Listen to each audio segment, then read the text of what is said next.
ሳይሆን አይን እንዲያየው የሚዳሰስ ጥምቀቱን መስቀሉን ብትመለከቱ ንግሱን ብትመለከቱ አሁን ታቦቱን እናየዋለን የካህናቱን ልብስ እናየዋለን በሚታየው ግዙፍ አገልግሎት የረቀቀ በረከት የምታሰጥ በሚታይ ውሃ አጥምቃ የማይታይ ጸጋ የማይዳሰስ ጸጋ የምታጎናጽፍ ዮርዳኖስ ወርዳ ጥምቀቱን ቀራንዮ ወጣ ስቅለቱን ቤተልሔም ወርዳ ልደቱን የምታሳይ የምትዳሰስ የምትጨበጥ ቤተክርስቲያን በሰማይ የእግዚአብሔር በምድር የኢትዮጵያውያን ንብረት የሆነች ሙሉ ስንዱ ቤተክርስቲያን ተሰርታ ያለቀች በጳጳሱ በፓትርያርኩ ፈቃድ በሊቃውንቱ ፈቃድ የማትመራ ምንተይቤ መንፈስ ቅዱስ የምትል እንጂ ምንተይቤ ጳጳስ ምንተይቤ መጋቢ ሐዲስ የማትል ሕያዋኑ እየደገፏት ሙታኑ እየደገፏት ሕያዋኑ እየገፏት የምትኖር ቤተክርስቲያን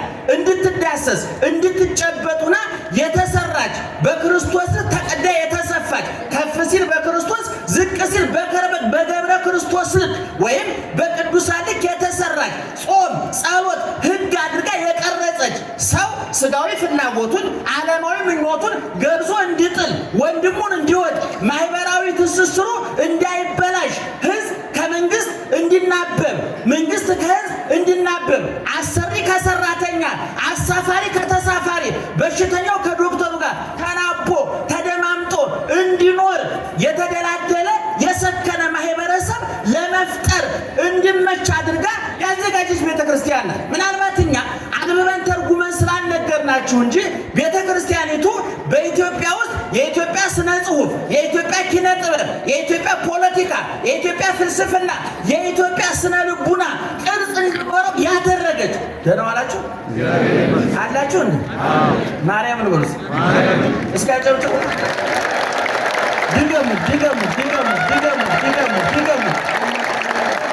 ስለዚህ አሁን ቤተክርስቲያኒቱ ቅድም እንደነገርኳችሁ የመላእክትን ድርሻ በቦታቸው አምላክን ከተመላኪ ለይታ እኛ በክርስቶስ ትናንትናም አልተደራደርንም ዛሬም አንደራደርም ለዘላለም አንደራደርም የመደራደር መብትም የለንም እውነቱን ለመናገር ይሄንን ለይታ ያስቀመጠች ቤተክርስቲያን ናት። አሁን ዛሬ ለምሳሌ መላኩን የላከው ማን ነው? መላኩን የላከው ማን ነው? በመጽሐፍ ቅዱስ ስለ መላእክት ተፈጥሮ አይናገርም መጽሐፍ ቅዱስ። መላእክት መቼ ተፈጠሩ ከምን ተፈጠሩ የሚለውን ዝርዝር ጉዳይ አይነግረንም። ምክንያቱም በደንብ ስሙ ይመናል። ምክንያቱም መጽሐፍ ቅዱስ የትንታኔ መጽሐፍ አይደለም፣ የማብራሪያ መጽሐፍ አይደለም። መጽሐፍ ቅዱስ ለሕይወት በቂ ቢሆንም በእውቀት ሙሉ እንዲሆን አጋዥ መጻሕፍት ያስፈልጉታል፣ መደጎሚያ መጻሕፍት ያስፈልጉታል። ኦርቶዶክሳዊ ተዋሕዶ ቤተክርስቲያን መጽሐፍ ቅዱስን እንደ ውሃ ልክ እንደ መሰረት እንደ መደምደሚያ እንደ ጉልላት አድርጋ በመካከል የምታስገባቸው ሳይሆን መጽሐፍ ቅዱሱ ለጆሮ ንባቡ ለጆሮ እንዲመች ምስጢሩ አይምሮ እንዳጠግብ ኃይለ ቃሉ ሕሊናን እንዲያሳርፍ ለአኗኗር እንዲመች አድርጋ የምትበልትበት የምትተነትንበት የምታብራራበት 2000 ዓመት የሞላው ከብሉይ ኪዳን 1000 ዓመት ያመጣ የ3000 ዓመት የተዘጋጀ የተደራጀ ዘመን ያላደበዘዘው ጊዜ ያላስረጀው የሰዎች መውደቅ መነሳት መምጣትና መሄድ ለውጥ ያላመጣበት ወጥ ስርዓት ያላት ቤተክርስቲያን ነው። አሁን ለምሳሌ ቅድም እንዳልኳቸው ዛሬ ቅዱስ ገብርኤል ነው መላኩን የላከው ማን ነው ብለናል? እግዚአብሔር ነው። መላኩ ተልኮ መጣ። በመጽሐፍ ቅዱስ መላእክት ስራቸው ምንድነው ከተባለ ሰውን ማገዝ ነው፣ ሰውን መርዳት ነው። አረጋዊ መንፈሳዊ የሚባል የቤተክርስቲያናችን መጽሐፍ አለ። እንዲህ ይላል። በግዕዝ አንብበውና በአማርኛ ተረጉምላችኋለሁ። ወበከመ ደመናት ይነሱ ማየ እምነ ባሕር ወይነዙ ዲበ ምድር ወያበቁሉ ወያሴንዩ ፍሬያተ ከማሁ መላእክትኒ መንፈሳውያን ይነሱ ምህረተ እምባሕረ ምህረቱ ለእግዚአብሔር ወይሰውጡ ውስተ ነፍሳቲሆሙ ለጻድቃን ከመ ይልሐቁ በአእምሮ እስከ ፍጻሜ። አማርኛ ደመና ውሃውን ከውቅያኖስ ቀልፎ ወስዶ በደረቀው ምድር ላይ ባፈሰሰው ጊዜ ወይም ዝናብ በጣለ ጊዜ ማለት ነው። የደረቀው መሬት ይርሳል፣ የተተከለው ይበቅላል፣ የበቀለው ይለመልማል፣ የለመለመው ያብባል፣ ያበበው ያፈራል፣ ፍሬው ለምግብነት ለፍጻሜ ይደርሳል። እንደዚህም ሁሉ መንፈሳውያን ሰማያውያን ደመናት ያላቸው ቅዱሳን መላእክት የይቅርታ ውቅያኖስ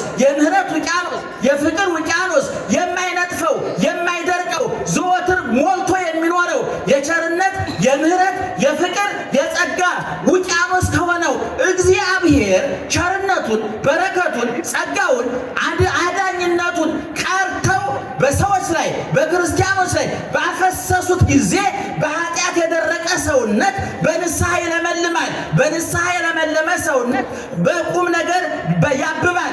በቁም ነገር ያበበ ሰውነት በክብር ፍሬ ይሰጣል ብሎ አረጋዊ መንፈሳዊ ይናገራል። በዚህ በመዝሙረ ዳዊት 190 ወይም 91 በቅንፉ ከቁጥር 8 ጀምሮ ደግሞ እንዲህ ይላል። ይቀርብ እኩይ ኀቤከ መቅሰፍት፣ ክፉ ወደ አንተ አይቀርብም። ወይበው መቅሰፍት ቤተከ፣ መቅሰፍት ወደ ቤትህ አይገባም።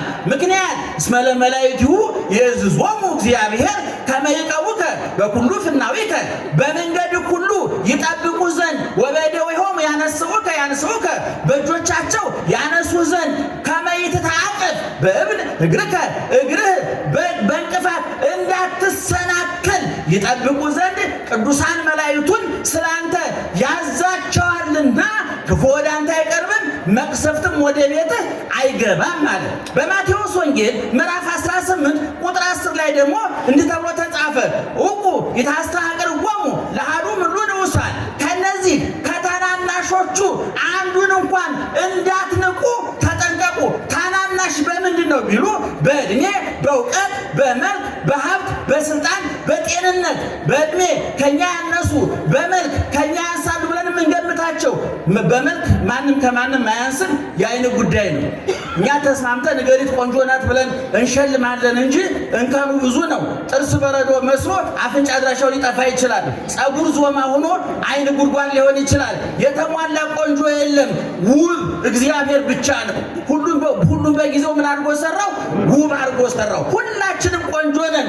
የቁንጅና አወዳዳሪዎች መልክ የያዝልን እንጂ እግዚአብሔር በእግዚአብሔር አይን ሁላችንም ምንድነን?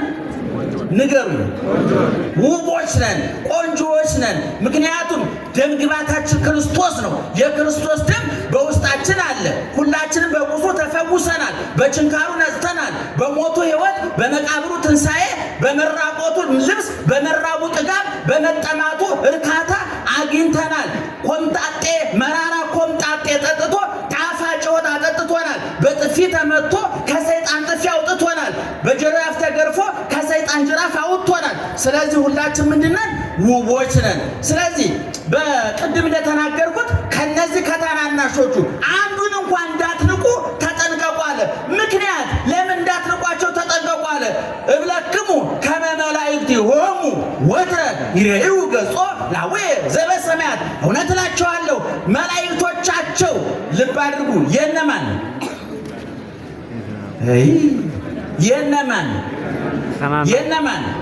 የታናናሾቹ። ታናናሾች ማለት ሰርግ አስባቸው የማጠሯቸው ለቅሶ ቀሩም ብለን እማናማቸው ማለት ነው። ሰርግ ሲዘጋጅ ታውቃላችሁ፣ መኪና ያላቸው ባለጸጎች ከሆኑ አስቀድሞ ነው ወረቀት የሚደርሳቸው። እውነቱን ለመናገር ለሰውየው ከመስጠት መኪናው ላይ መለጠፍ ይቀና ነበር። መኪናው ቢገለበጥ መካከል ላይ ሰውየው አይጠራም ማለት ነው። አንዳንዶች ደግሞ ቢመጡም ጥሩ ነው፣ ኧረ ቢቀሩም ችግር የለም የምንላቸው ደግሞ ገንዘብ የከዳቸው፣ ጤና የከዳቸው፣ ዘመን የከዳቸው፣ ያተርፉ የነበሩ የከሰሩ፣ ጤነኞች የነበሩ በሽተኞች፣ እኛ ያገለልናቸው አሉ። እነዚህን እንዳትንቋቸው ምን በሉ አለ? ተጠንቀቁ አለ። ለምን? መላእክት አሏቸው። የአባቴን ፊት በሰማይ ያያሉ። ፊት ማየት ማለት ባለሟልነት ነው። በጽባህ እቀውም ቅድሜከ ወአስተርኢ ለከ፣ በጧት በፊትህ ቆማለሁ አለ ቅዱስ ዳዊት። ቅዱስ ገብርኤልም ሲናገር አነ ውእቱ ገብርኤል ዘእቀውም ቅድመ እግዚአብሔር፣ በእግዚአብሔር ፊት የምቆመው ማነኝ አለ? እኔ በማን ፊት? ፊት ነሳው ማለት ነው በአማርኛ። እስኪ ንገሩ። ፊት ነሳው፣ ፊት ነስቶኛል ስንል ምን ማለታችን ነው? ፊቱን አያሳየንም ማለታችን ነው? አይደለም። ፊት ነሳው ማለት አኮረፈው፣ ተጣላው ማለት ነው። ገብርኤል በማን ፊት ነው የሚቆመው? በእግዚአብሔር ፊት ነው የቆመው። ሰይጣን በእግዚአብሔር ፊት ይቆማል፣ ግን በጥላቻ ነው። ገብርኤል በእግዚአብሔር ፊት ይቆማል ማለት ባለሟል ነው፣ ወዳጅ ነው፣ ምስጢረኛ ነው፣ ተላላኪ ነው፣ ታዛዥ ነው፣ የቤተ መንግስቱ የቅርብ ሰው ነው ማለት ነው አይደለ? ዛሬ ከባለስልጣኖች አጠገብ የሚጠጋጉ ሰዎች እኮ በሌላ ቀን ያስፈራሩባቸዋል። የክቡር ከንቲባው በየቦታው ፎቶ እንዳይነሱ ይገርሞታል። በፎቶ የሚያታሉ ሌቦች አሉታቸው። ወዳጄ ናቸው ጓደኛዬ ናቸው እያሉ በስሞት ሊበሉበት ይችላሉ። አንድ ታክሲ ያለው ወዳጅ አለኝና እሱ ሹፌር ነው፣ ረዳት ቀጥሯል። እሱ መኪናውን ያሽከረክራል። ረዳቱ ለካ ብር እየተቀበለ ያታልላል። ባለስልጣን ሹፌር ነው፣ ቢሮ ነው ያለው። ገንዘብ ተቀባዮቹ ታች ያሉት ናቸውና የቅርብ ክትትል ማድረግ ያስፈልጋል ማለት ደህና አደራችሁ። ስለዚህ አያችሁ በእግዚአብሔር ፊት የሚቆሙ መላእክት አሏቸው። እነዚህ ቅዱሳን መላእክት በእግዚአብሔር ፊት ባለሟልነት አለ።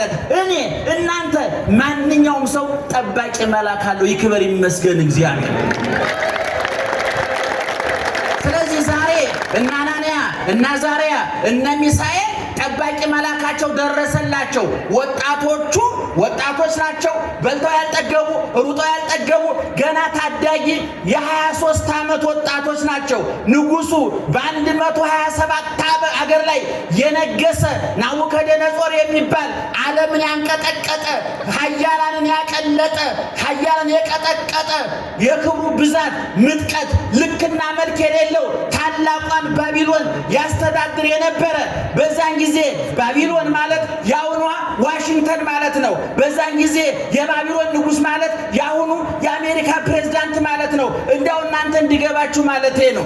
እና እነዚህን ወጣቶች ፈጣሪያችሁን ካዱ፣ ለጣዖት ስገዱ ያላቸው ይሄ ዓለምን የሚያንቀጠቅጠው ኃያሉ ንጉስ ነው።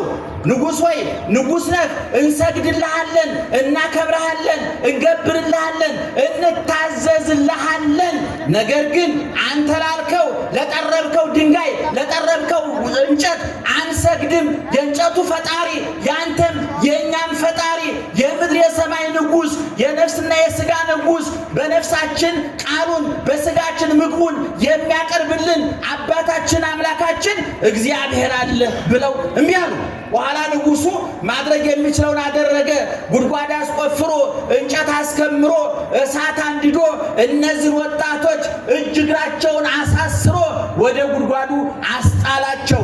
ያ ወተለዓለ ነበልባል መጠነ 40 ወተሳቱ በእመት ነበልባሉ ወደ ላይ ከጉድጓዱ ወደ ላይ ሲወረወር 49 ሜትር 49 ክንድ ማለት እንግዲህ ጠፉት ወደ 24 ሜትር አካባቢ ወደ ላይ ይወነጨፍ ነበር። እንዲያውም ይገርማቸዋል እሳቱ ወጣቶቹን አስረው ወደ ጉድጓዱ የሚጨምሩትን የመንግስቱን ወታደሮች የንጉሥ ወታደሮች አቃጠላቸው፣ ፈጃቸው ይላል። እነዚህ ወጣቶች እጅ እግራቸውን ታስረው ወደ እሳቱ ጉድጓድ ተጣሉ። ይገርማል። እነሱ ወደ እሳቱ ጉድጓድ ሲወረወሩ የብርሃን መልአክ የብረት መልአክ የብስራት መልአክ ረቂቁ ኃያሉ የማያርፍ የማያንቀላፋ የእግዚአብሔር መልእክተኛ እኔ በእግዚአብሔር ፊት የምቆመው ገብርኤል ነኝ አለ። ስራውን የነገረን ፈጣኑ ቅዱስ ገብርኤል ከወጣቶች እኩል ተወርውሮ ጉድጓዱ ደረሰ። የእሳቱን ነበልባል በብርሃን መስቀል ባርኮ ያቃጥላል የተባለውን ጉድጓድ መዝናኛ ያደረገ ወገኖቻችን። ስለዚህ በማግስቱ ንጉሥ ወደ ጉድጓዱ መጣ። ትናንትና ወደ እሳት የጨመርናቸው እነዛ ወጣቶች እስካሁን አረው ከስለው አመድ ሆነዋል ብሎ ለማየት ሲመጣ እነዚህ ወጣቶች አናንያ፣ አዛርያ፣ ሚሳኤል በአመዱ ፋንታ ዝማሬ ያፈሩ፣ በጉድጓዱ ላይ ዘመሩበት፣ እሳቱን አበረዱት፣ መዓቱን መለሱት፣ የንጉሱን ኃያልነት አንበረከኩት። እናንተ አናንያ፣ አዛርያ፣ ሚሳኤል እናንተ የእግዚአብሔር አገልጋዮች ኑ ውጡ። ትናንትና 3 ሰዎች ወደ እሳት ጨምረን ነበረ፣ አሁን 4ተኛ ያለሁኝ እሱም የእግዚአብሔር ልጅ ይመስላል ብሎ መልአኩ ለወጣቶቹ በጽድቃቸው መገለጫ ለንጉሱ በኃጢአቱ መቀጣጫ እንዲሆን ለንጉሱ ታየው። ትናንት 2-3 ሰው ነበር የጨመርነው፣ 4ተኛው ከየት መጣ? 4ተኛው የአማልክት ልጅን ይመስላል ብሎ አደነቀ። ወጣቶቹ ከጉድጓድ ወጡ። በታላቋ ባቢሎን ስልጣን ያገኙ የንጉሱ 2ኛ ክፍል ሆኑ። አዛዥ ስልጣን የተትረፈረፈ ስልጣን አገኙ። ምድራዊውን እሳት ሲቋቋሙት እግዚአብሔር ተዋጋላቸው። እግዚአብሔር ተዋጊ ነው። ስሙ ማን ነው? እግዚአብሔር ነው። ከዛ በኋላ ንጉሱ የእናንተ አምላክ የሰማይ የምድር አምላክ የተባረከ ነው። ከዛሬ ጀምሮ በእኔ ግዛት ያላችሁ ሁሉ ለአናንያ፣ ለአዛርያ፣ ለሚሳኤል አምላክ ስገዱ ብሎ መመሪያ ያስተላለፈላቸው። ባጭሩ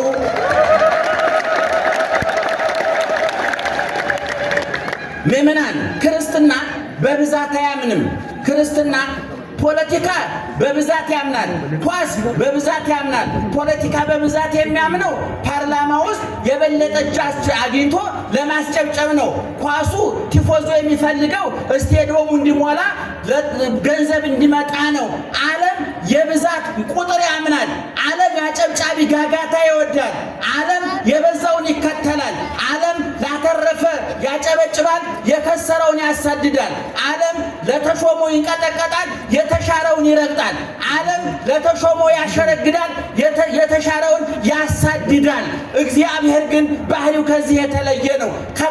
ከተረፉት ይልቅ ከከሰሩት ጎን፣ ከተሾሙት ይልቅ ከተሻሩት ጎን፣ ከጤነኞቹ ይልቅ ከበሽተኞቹ። እንዲያውም ታላቁ ሊቅ ዮሐንስ አፈወርቅ እግዚአብሔር የት ይገኛል ብለህ ትጠይቀኝ እንደሆነ እስር ቤት ግባ፣ ዓለም በቃኝ፣ ሙት ተፈርዶባቸው የሞት ቀናቸውን ከሚጠብቁት ጎን ተቀምጦ ታገኘዋለህ። ወሶበት ይሄውጾ ለድውይ በየተረክቦ ሐኪም ቤት ገብተህ ነፍስና ስጋው እየተሟገቱ በበሽታ እየተሰቃየ ዘመድ ምን ነው ሙቶ በተገላገለ እያለ ዘመድ ተስፋ በቆረጠበት ራሱ ተስፋ በቆረጠ በሽተኛ ጎን ከሐኪሙ ቀድሞ ታገኘዋለህ ይላል። ወገኖቼ እግዚአብሔር እኛ ቤት የሚመጣው የህንጻችን ውበት፣ የመኪናችን ብዛት፣ የግቢያችን ብዛት፣ የሀብታችን ብዛት፣ የመልካችን ጥራት ስቦት አይደለም።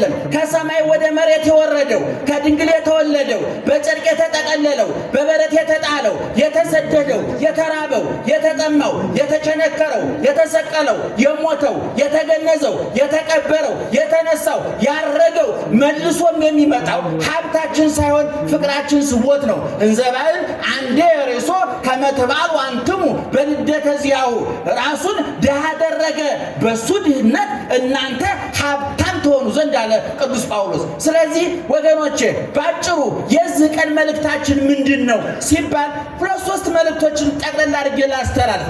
አንደኛ መሪዎቻችን ከህዝባቸው ጋር እንዲናበቡ እንዲደማመጡ። መቼም የዘመናችን ትልቁ አደጋ የመሰማማት ችግር ተፈጥሮብናል። መንግስት የሚያወራው ሌላ፣ ህዝብ የሚናገረው ሌላ፣ አሰሪ የሚያወራው ሌላ፣ ሰራተኛ የሚናገረው ሌላ፣ ሹፌሩ የሚያወራው ሌላ፣ ተሳፋሪው የሚያወራው ሌላ፣ ዶክተሩ የሚያወራው ሌላ፣ በሽተኛ የሚያዳምጠው ሌላ ሆኖ በሽተኛ ከመድኃኒቱ ችግረኛ ከመፍትሄው ሳይገናኝ ችግር ይፈጠርብናል። ስለዚህ መደማመጥ መስማማት ያስፈልጋል። ለምሳሌ ይቺ ከተማችን ማነው ስሟ? ኧረ ጥሯት በደንብ። እኔ ሀገራችን ውስጥ ከተማ ጥራ ከተባለ እኔ ሐዋሳ፣ ባህር ዳር፣ አዲስ አበባ ሌሎችም ተብሎ ነው የሚታለፉ። ሌሎች ስለ ሐዋሳ ጨብጭቡላት። አንድ ጸሐፊ እኔ ዓለማዊ ጽሑፎች እወዳለሁና መጽሐፍ ምርቃት ላይ ይገኛለሁና አንድ ጸሐፊ ሲናገሩ ምናለት ፕሮግራም ይጠራና ሰው አቶ ገሌ ገሌ ይገኛሉ ተብሎ ሌሎችም ከሚለው ለማምለጥ ብዬ ነው ጎበዝ ይወምቁት አሉ። ሌሎችም ከተባላችሁ ሙታችኋል ማለት ነው። እነንትና ይገኛሉ ተብሎ ሌሎችም ከተባላችሁ ተነስታችኋል ማለት ነው። የኔታ ወልዳብ የሚባሉ ከሸዋ ሄደው የጎንደሩ አብነት የሆኑ ትልቅ አባት ነበሩና በምን ወደ ጎንደር እንደሄዱ ታውቃላችሁ? ደጀ ሰላም ገብተው ዳቦ ተቆረሰና ይህንን ለሱና ለመበለቷ አሏሉ ሊቃውንቱ። ወይኔ እንደዚህ ዳቦም ከመበለት እኩል ልታደል ብለው ጓዛቸውን ጠቅለው ጎንደር ገቡ ይባላል። እኔ የማይነሽጠው ሰው ደስ አይለኝም። ሐሞቶ የፈሰሰ ወኔ የከዳው እኔ ወገኖቻችን ኢትዮጵያውያን ሊያንገሸግሸን ይገባል። ውብ መሬት ይዘን እኔ ውጭ ሀገር የሄደ እንደ እሳት የሚያንገበግበን እነ ሐዋሳን ይዘን እነ ባህር ዳርን ይዘን እነ ወንዶ ገነትን ይዘን እነ አሩሲና ባሌን ይዘን እንዴት የጎጃም ማርና ቅቤ የሐዋሳ ፓፓያና አቮካዶ እያለ ከካናዳ የበሰበሰስ እንደ ስትበላ ያልቆጨህ እንደው ፈዛዛ ተሳደቁ እንዴ አራው ፈዛዛ ደግሞ በእውነት ሊቆጨን ይገባል፣ ሊያንገበግበን ይገባል። አሁን ሰሞኑን ሰምታችኋል። ሶማሌላንድን እኛ እናውቃለን ብሎ ጭምጭምታ ሲሰማ ዓለም ተንጫጭ። አሁን ትናንትና እስራኤል አውቃ አፈነዳችሁ። እውነቱን ለመናገር ጀግናዎቹ በተሰማራበት የሥራ መስክ ውጤታማ ስትሆን ሀገር ትከበራለች፣ መሪ ይከበራል፣ አንተ ትከበራለህ። ቻይናውያን እዛ ሀገር እኮ ለለመና እንኳን ቢመጡ ለግንባታ መጡ ነው የምንለው። ምናልባት ለለመና ይሆናል እኮ የመጡት ይገርማቸዋል። አንተ ቻይና ሚሊዮነር እንኳን ሆነ ብትሄድ ስደተኛው መጣ ነው የምትባለው። ይቆጫችሁ ወጣቶች፣ ያንገሽግሻችሁ የሐዋሳ ወጣቶች፣ የሲዳማ ወጣቶች ያንገብግባችሁ። በእውነት ጭንቅላታችሁን ሐዋሳ ውስጥ ቆልፋችሁ አታስቀምጡት። አዲስ አበባ ውሰዱት፣ ባህር ዳር ውሰዱት፣ መቀሌ ውሰዱት፣ ኧረ ናይሮቢ ውሰዱት፣ ኧረ አውሮፓ ውሰዱት። እንደ አምፖል ከጣራ በታች የሚያበራ አምፖላዊ የሚቃጠል ጭንቅላት ሳይሆን እንደ ፀሐይ ከሰማይ በታች የሚያበራ ብሩህ ጭንቅላት እንዲኖራቸው ያስፈልጋል። እኔ አዝናለሁ። በአሁኑ ጊዜ ወጣቱን ፕሮቴስታንቱ ጸሎት ቤቱ፣ እኛ ቤተ ክርስቲያን፣ እስላሙ መስጊድ አሽገነው ቀረን። የሰውነትን ድንበር አጠፋንበት፣ የሚገናኝበትን ድልድይ ሰበርንበት። በጣም የሚያሳዝን እውነቱን ለመናገር እና እኔ ሰፊ ሀሳብ ይኖራችሁ። እኔ አሁን ለምሳሌ ሐዋሳ ቅዱስ ገብርኤል በመኖሩ እንደ የነፍሱን ተውት፣ የጽድቁን ተውት፣ አማላጅነት ጥበቃውን ተውት። ሐዋሳ ተረፈች አላተረፈችም? ንገሩኝ። ሐዋሳ ተረፈች አላተረፈችም? አትርፋለች። ኢንቨስትመንት ማለት ይሄ ነው። የዚህ ከተማ ዋናው ኢንቨስተር ኃይሌ ገብረስላሴ አይደለም፣ ቅዱስ ገብርኤል ነው። ትልቁን ሀብት የሚሰራው ቅዱስ ገብርኤል ነው። ይህ ማመን አለባችሁ። ንብረት እኔ ፕሮቴስታንት ወንድሞቻችን አካላችሁ ነን፣ ልትወዱን ይገባል። እኛ ልንወዳችሁ ይገባል። ሀገራችን መርከባችን ናት። ኢትዮጵያ መርከብ ናት። በኖ መርከብ ፍየሉ፣ ነብሩ፣ አንበሳው፣ በሬው፣ እባቡ፣ ርግቡ በአንድ መርከብ ነበረ። ኢትዮጵያ መርከብ ናት። 130 ሚሊዮን እባብና ርግብ፣ ፍየልና ነብር፣ አንበሳና በሬ አብረው ደናደሩ